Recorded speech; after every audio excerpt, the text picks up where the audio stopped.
This story is titled, "My Cousin Crashed at My Place for a Weekend 4 months later. He was still there, living rent-free and eating all my food. One day I said, maybe you could do the dishes." He laughed and said, "Relax, you're basically my butler." I just smiled. 2 days later, I sold the apartment. This morning, he texted, "Dude, where's the furniture?"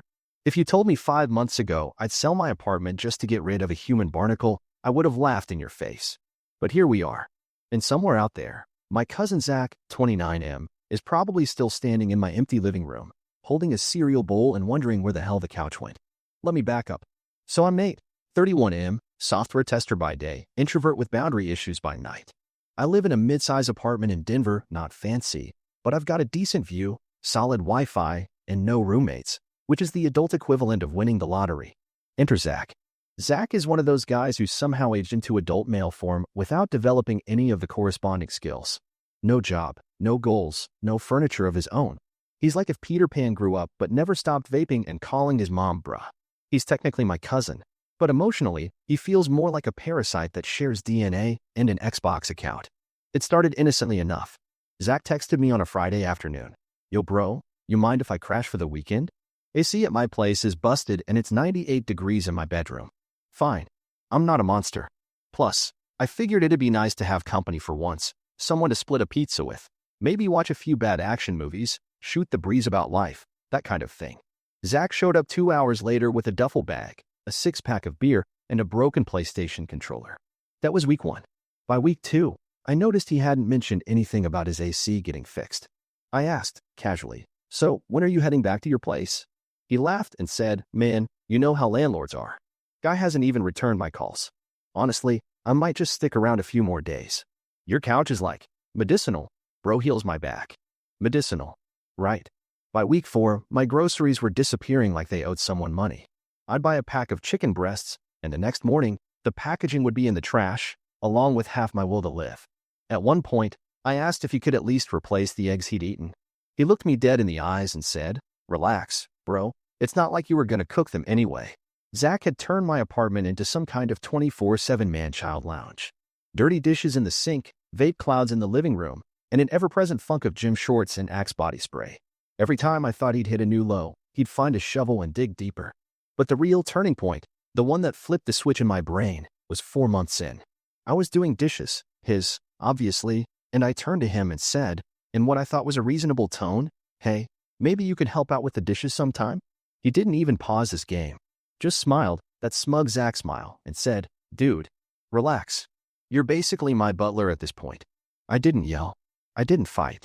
I just smiled. I nodded. I said, "Cool." What he didn't know is I'd already called a realtor that morning. So while Zach was parked on my couch like a lump of expired ground beef, spamming energy drinks and playing Call of Duty for 8 hours straight, I was quietly liquidating my sanity and making real estate moves. The plan was simple: sell the apartment, get out, reset. But most importantly, dropkick Zach's freeloading ass into the nearest gutter without technically evicting him. Petty? Yes. Necessary? Also yes. Ever tried legally removing a cousin who technically doesn't live there? Turns out, if someone gets mail at your place and has left more than 3 hoodies in your closet, the legal system treats them like a houseplant you're not allowed to throw out. So I got creative. I told Zach I was going on a remote work retreat.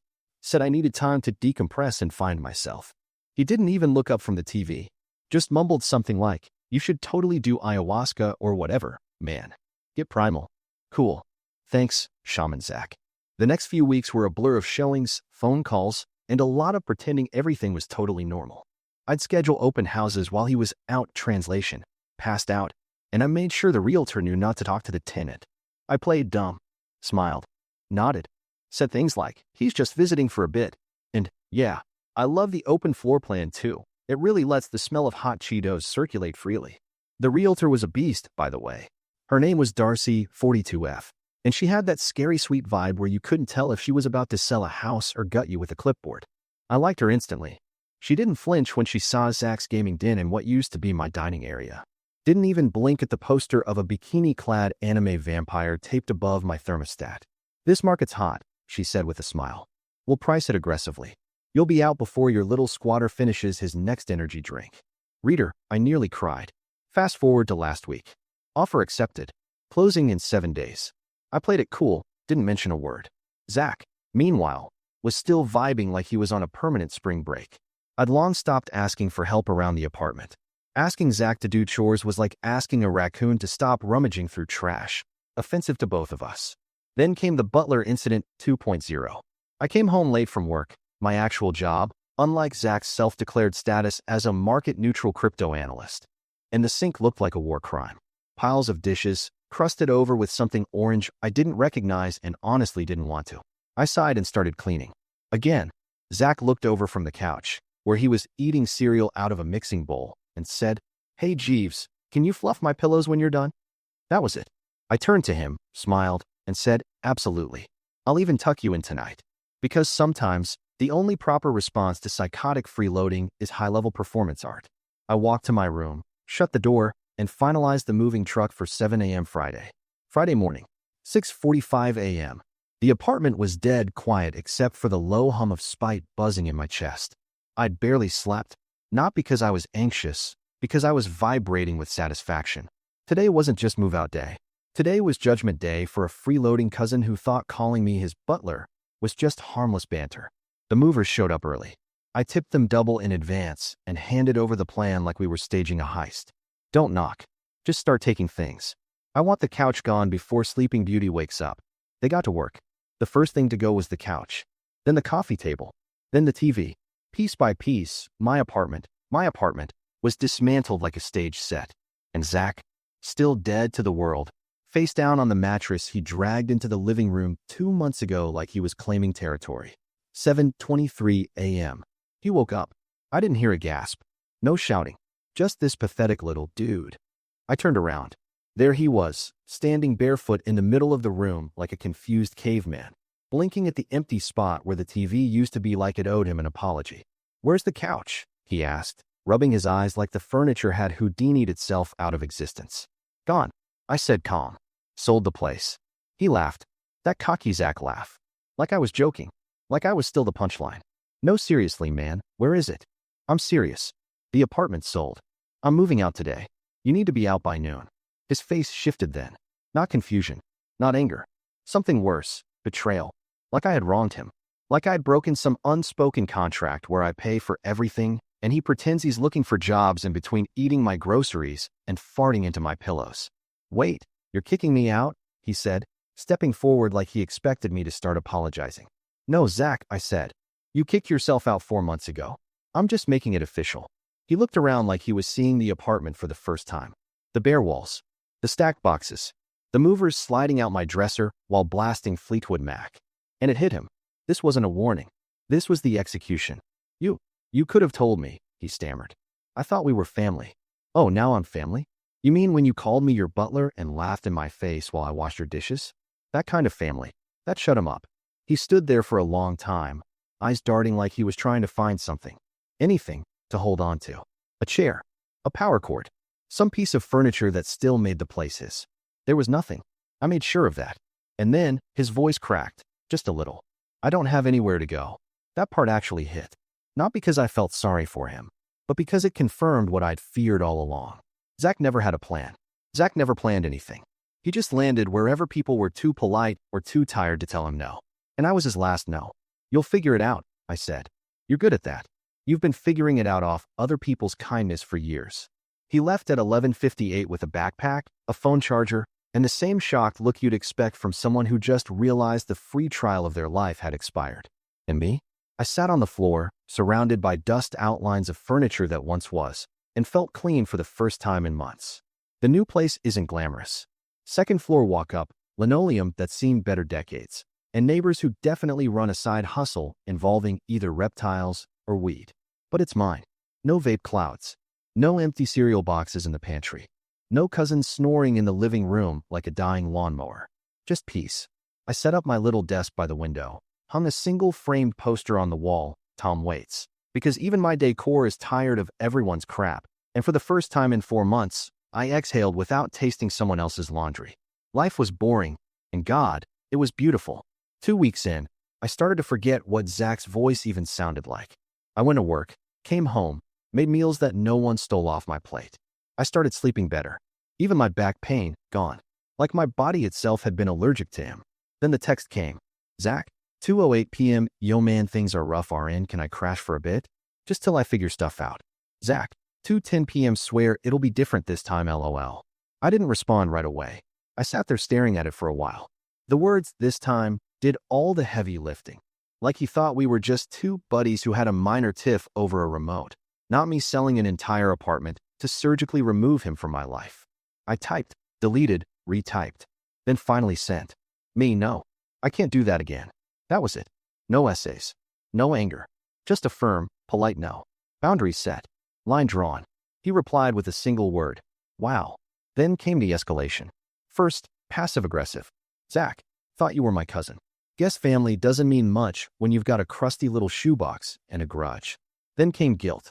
Zach, I'm literally sleeping in my car, bro. It's winter. You good with that? And then, like clockwork, came the family. First was Aunt Marla, our version of a Facebook mom with a wine problem. She left me a voicemail saying, I just think it's sad, honestly. You two were like brothers growing up. He needs help. And you're what? Just too busy being bitter. Then my actual mother chimed in with a text so loaded it should have come with a trigger warning. Mom, I raised you to be generous, not cold. He's family, Nathan. You don't turn your back on blood. I almost laughed. Zach had turned my pantry into a war zone, treated me like an unpaid maid. And I'm the villain now? That night, I got a call from my uncle, who hadn't spoken to me since 2017, but suddenly had very strong opinions about brotherhood.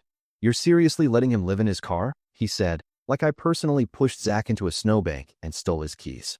You're not better than this. But here's the thing, I am. Better than before. Better than when I let Zach walk all over me with his empty promises and greasy smirks. Better than when I bent over backwards not to make waves, just to keep the peace while he burned everything around him down. And I know exactly what would happen if I let him back in. Week 1, gratitude. Week 2, familiarity. Week 3, dishes piling up and relax, bro, all over again until I'm back to hiding in my own bedroom while he lives like a raccoon in my kitchen. So no, not this time. Let the guilt come. Let them whisper. Let the family threads fill up with sad emojis, and he used to be such a sweet boy. I'm not running a halfway house for emotionally constipated freeloaders. I'm just a guy with a folding chair, a microwave, and a spine. And for now, that's more than enough. Zach didn't take the no well, but I expected that. What I didn't expect was how fast he'd shift from passive-aggressive to just aggressive-aggressive. It started with the group texts. Not just between us, family group chats. He hijacked Aunt Linda's prayer requests and puppies thread and dropped a message so bold it should have been printed on a billboard. Zach, just want everyone to know I'm literally homeless right now. Meanwhile, my own cousin won't let me crash on his futon. Guess I'm not bougie enough for him now. I stared at the screen, waiting for someone to call him out. No one did. Aunt Linda responded with a crying emoji. Grandma sent a virtual hug. Uncle Ray dropped a thumbs down like this was American Idol, Family Shame Edition. My phone buzzed for hours. Cousin Katie texted me privately. Katie, is it true you left him on the street? That's seriously messed up. He's blood. I replied. Me.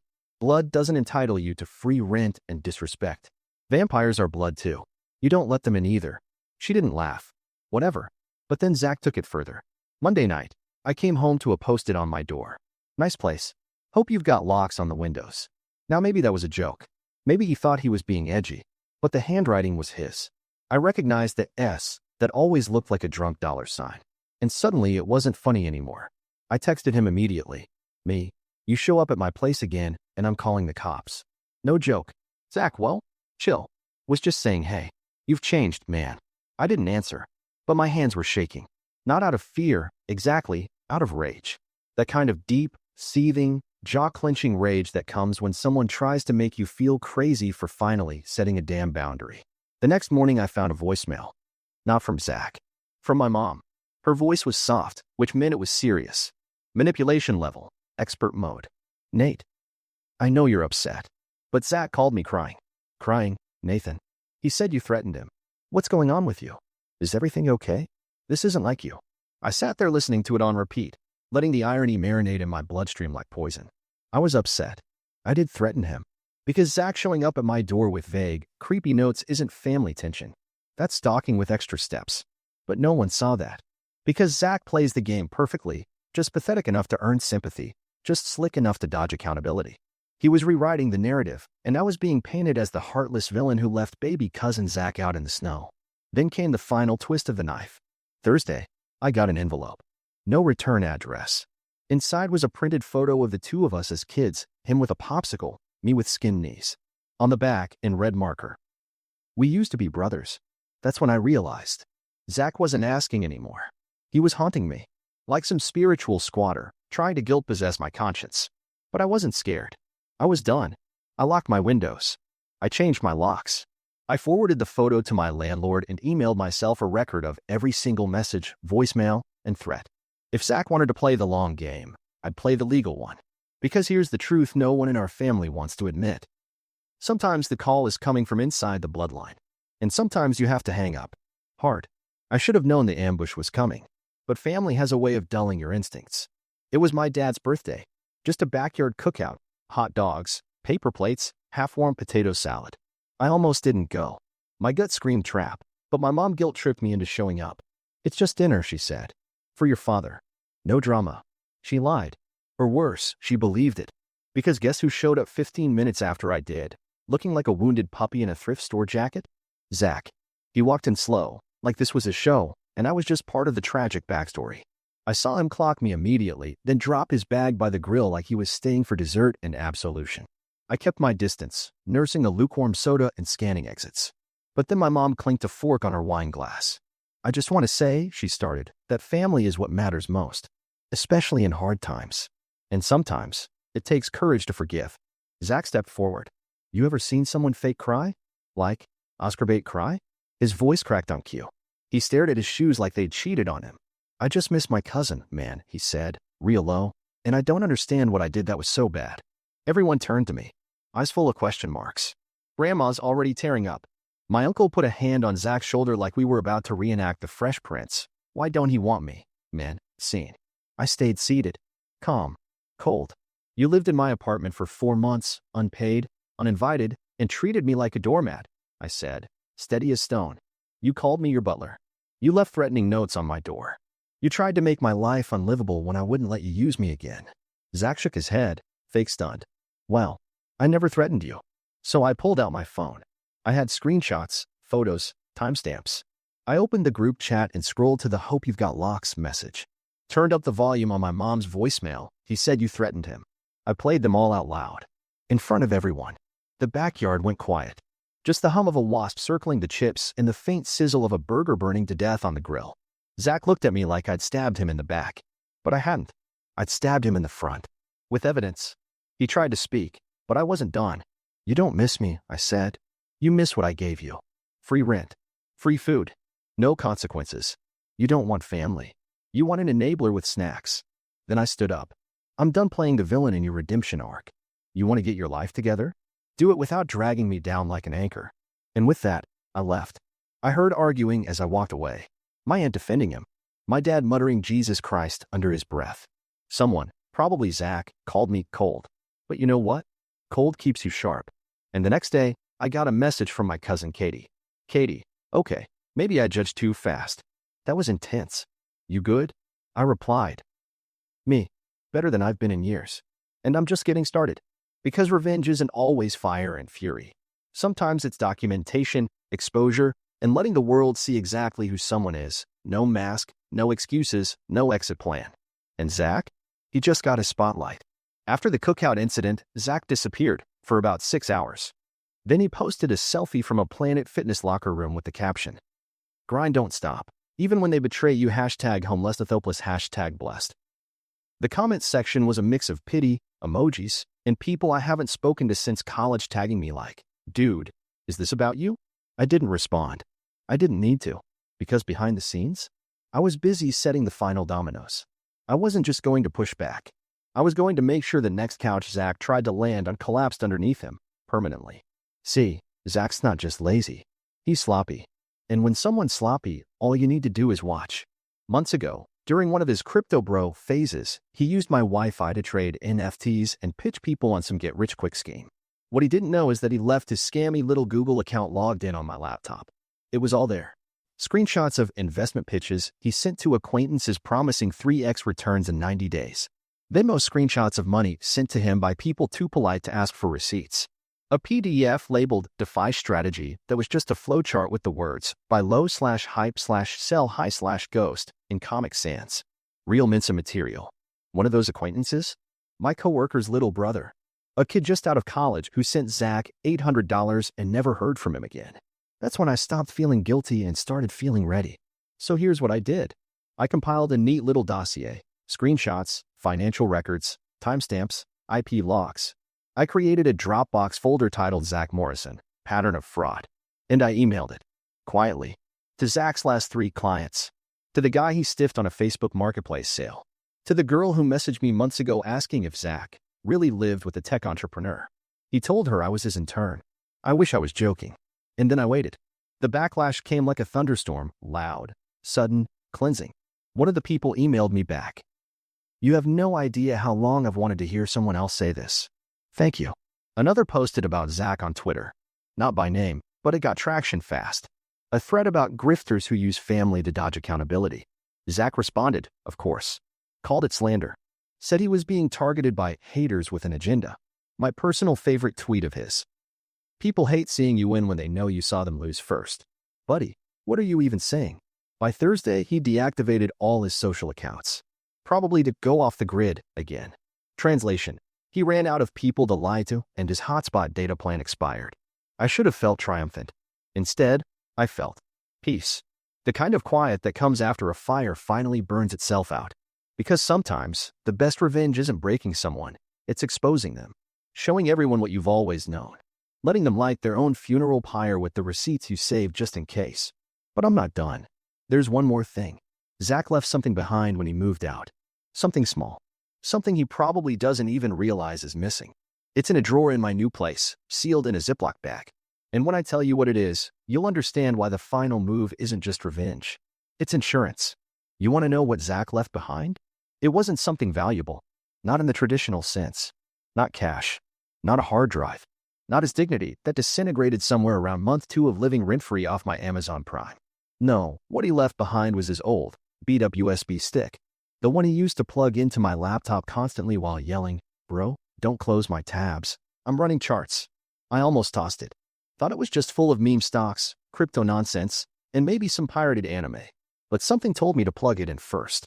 And man, I'm glad I did. Because Zach, in all his greasy glory, had been using that stick for everything. I'm talking saved passwords, message drafts, pitch templates, fake payment confirmations, even a Word doc labeled. Emergency excuses. Use in order, LOL. Yes. Seriously. There was one folder tucked deep, hidden in a subfolder inside a subfolder called Work Stuff Legit. Inside it, voice recordings of him talking, practicing, mock phone calls. I clicked on one and heard. Hey man, I just got out of the hospital. That's why I missed rent. My spleen straight up exploded. Dude, like, internal bleeding, it was wild. But I'll totally get you next week. Swear to God. Another one. I know it says non-refundable deposit, but I didn't technically sign anything. So legally, I think I win. He wasn't just a leech. He was rehearsing, gaming people, running lines like he was auditioning for the role of victim number 1 in the tragedy of his own making. I backed up the files. Every single one. Put them on a cloud drive. Made copies. Gave one to a friend to hold in case I ever go mysteriously missing. And then, I sent one file, the spleen one, because it was the most Zach thing imaginable, to his most recent target, a woman named Bree who'd messaged me on Instagram. She'd lost $400 to his reselling business and was still getting gaslit about it. She listened, and she didn't just post it. She shared it, tagged him, and titled it, "Scammer practices his lies like a theater kid. Enjoy." It went viral. Zach's name trended locally, not nationally. He's not that special, but enough to nuke whatever little grifter ecosystem he'd been building. The comments were a symphony of rage, jokes, and people sharing their own Zach horror stories. By the end of the day, his old roommates, an ex, and even some poor woman who said he borrowed her air fryer and never returned it had all chimed in. He was done. I didn't have to say a word. The world did it for me. And me? I sat on my secondhand couch in my gloriously average apartment, eating cereal out of a clean bowl that I washed myself, watching the Zach show collapse like a house of lies in a hurricane. He texted me once more. Just once. "Zach, you think you won?" You think any of this makes you better? I stared at it for a while, then replied, me? No, Zach. I don't think I'm better. I know I'm free. And then I blocked him. Blocked the number. Blocked the noise. Blocked the version of myself who ever thought I had to set myself on fire just to keep someone else warm. That USB is still in my drawer. Not because I'm scared he'll come back. Because if he does, I've got everything. And this time, I won't just burn the bridge. I'll salt the damn earth behind it.